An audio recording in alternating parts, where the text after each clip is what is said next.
Somewhere in the last decade, windshield wipers became a product you replace every 6 months, and nobody questioned it. You pull into a parking lot, the kid at the counter asks if you want wiper blades with your oil change, and suddenly, you're $40 lighter and convinced you did something responsible. I did this for years. Most people do. Then I started paying attention to what was actually wrong with the blades I was throwing away. Because here's the thing. Most of the time, there's nothing wrong with them. Not really. The rubber hasn't split. The frame isn't bent. The blade isn't cracked down the center. What's happened is something far simpler and far more reversible than anyone in the auto parts business wants you to know about. AutoZone alone sells roughly $800 million worth of wiper blades every year in the United States. Bosch, Rain-X, Trico, Michelin. These brands aren't selling you a complex piece of engineering. They're selling a strip of rubber attached to a piece of plastic or stamped steel. The manufacturing cost is pennies. The markup is extraordinary. And the entire business model depends on a replacement cycle that keeps you coming back every few months. The average American replaces their wipers twice a year. That's the industry benchmark they aim for, not because that's when blades actually fail, but because that's when they're marketed to fail. There's a reason you see wiper blade displays right at the counter of every auto parts store. It's an impulse buy. It's framed as maintenance, the way replacing a filter or changing your oil is maintenance, except those things actually wear out on a fixed cycle. Wiper blades don't have to. What changed isn't the rubber. What changed is how we think about it. Here's what I found after pulling apart about 40 failed wiper blades and actually looking at what went wrong. Not cracked, not torn, not structurally failed in any meaningful way. What I found consistently was a blade that had hardened and glazed on its contact edge. The surface had oxidized. In some cases, there was a thin film of road grime, silicone residue from older rain-repellent treatments, or dried mineral deposits from hard tap water, all of it baked into the rubber by UV exposure and heat cycles. That's it. That's the whole problem. A contaminated, oxidized, hardened contact edge. You know what fixes a hardened, oxidized, contaminated surface? Cleaning and conditioning it? The same thing you do with a leather shoe, a rubber gasket, a vinyl seat. The rubber didn't die. It got neglected. And because nobody ever told you to maintain wiper blades, because why would the industry tell you that? You assumed the only option was replacement. Let me explain what's actually happening at the rubber level, because once you understand this, you'll never look at a streaking wiper the same way again. Natural rubber, the kind they used in blades through the 1970s, was formulated to flex, recover, and self-condition to a degree. Modern wiper blades use synthetic EPDM rubber, which is more resistant to ozone and UV than natural rubber in its raw form, but it has one significant weakness. It doesn't self-lubricate. It needs external help to stay pliable. Left untreated, exposed to heat and UV and ozone, which your car's windshield concentrates like a lens, EPDM hardens progressively. The molecular chains that give it flexibility start to cross-link more densely. The surface oxidizes. It loses the micropliability that lets it conform to your curved glass and wipe clean. When a blade starts streaking, what you're seeing is that loss of conformity. The edge isn't laying flat against the glass anymore. It's skating, hydroplaning across the surface instead of wiping it. That's not wear, that's stiffness. And stiffness, unlike a physical tear, is reversible. The second thing that happens, and this is the part most people never connect, is surface contamination. Your windshield picks up silicone from detailing sprays, wax overspray, even some rain repellent treatments. That silicone transfers to your wiper blade on every pass.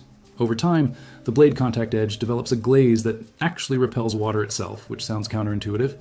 Your wiper blade is now waterproof and therefore useless.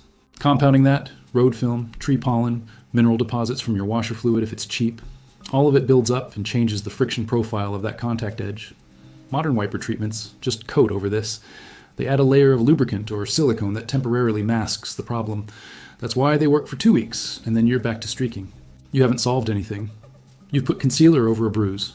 So what actually brings a degraded wiper blade back, and I mean genuinely back, not just limping along, is addressing the thing that killed it in the first place. You need 2 things. Rubbing alcohol, isopropyl, 70% or higher, which you almost certainly have in your medicine cabinet, and a rubber conditioner. Not silicone spray, not WD-40, a dedicated rubber conditioner, the kind that's formulated for EPDM or natural rubber. You can find these at hardware stores, boat supply stores, or order them online for a few dollars.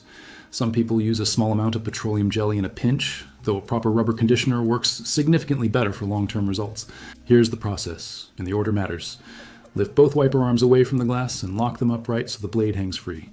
Take a clean microfiber cloth, not paper towels, which are abrasive enough to cause micro scratches on the rubber edge, and dampen it with isopropyl alcohol. run it along the full length of the wiper blade contact edge.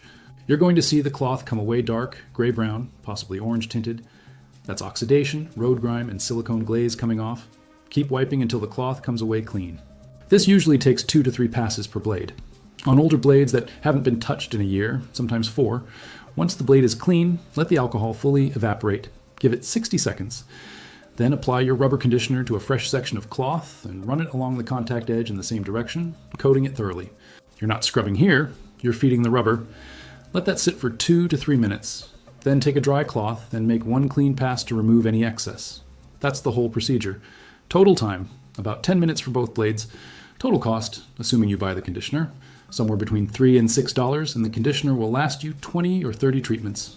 Now, before you go and do this, run your finger along the contact edge of your current blades. If you feel a hard, slightly crystalline or glazed surface, almost like dried paint, that's oxidation, and that's exactly what you're treating. If the rubber feels cracked, split, or you can see chunks missing, that's physical degradation, and that blade genuinely needs replacement. I want to be honest about where the line is. I ran this on 8 sets of blades I'd pulled from cars in my driveway and a neighbor's fleet van, blades ranging from 8 months to almost 2 years old. Every single set that didn't have physical tears showed dramatic improvement. The streaking stopped. Water was sheeted off cleanly on 3. Tune of the sets, the improvement was effectively total. The blades performed like new. 2 sets were marginal, still better than before, but inconsistent on the driver's side, where the arm pressure had worn the edge unevenly. The 2 sets that didn't respond were genuinely degraded. One had a cracked insert, one had rubber so far gone it had started peeling. Those I replaced. But that's 2 out of 8. The rest came back. The test is simple. After you do the treatment, go run your washers in bright light. Watch how the water moves. If the blade is laying flat and wiping clean, you've got it. If there's still a consistent streak line in the same location on every pass, run your finger along that part of the blade. And feel for a nick, a flat spot, or a deformation in the rubber edge. That's mechanical damage, and no amount of conditioning fixes it. There is a point of no return. I want to be honest about that. If the rubber edge has physically cracked, if you can see daylight through splits in the blade, if the contact edge has flattened or curled, conditioning isn't going to undo that.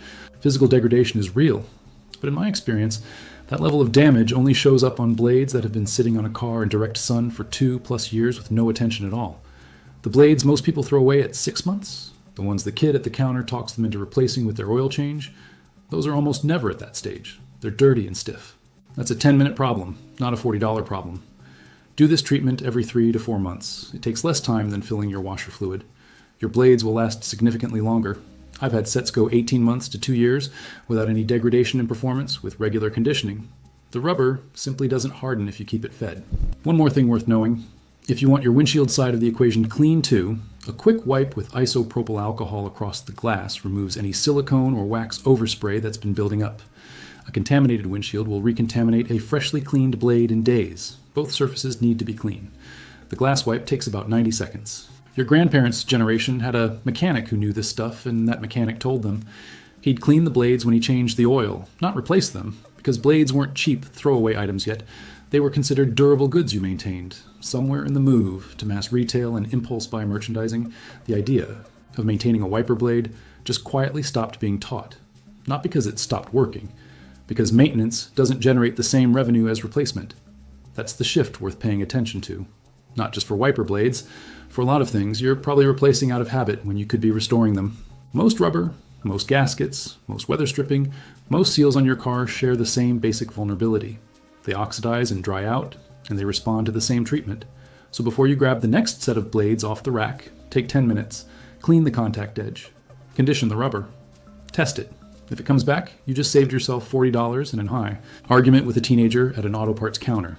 If you want more of this kind of thing, the maintenance knowledge that got quietly shelved in favor of replacement cycles, subscribe, and you'll see it when I put something out. And if you've actually tried this before, or if you have a variation that works better, drop it in the comments. The best version of this information usually comes from the people who've been doing it longer than I have.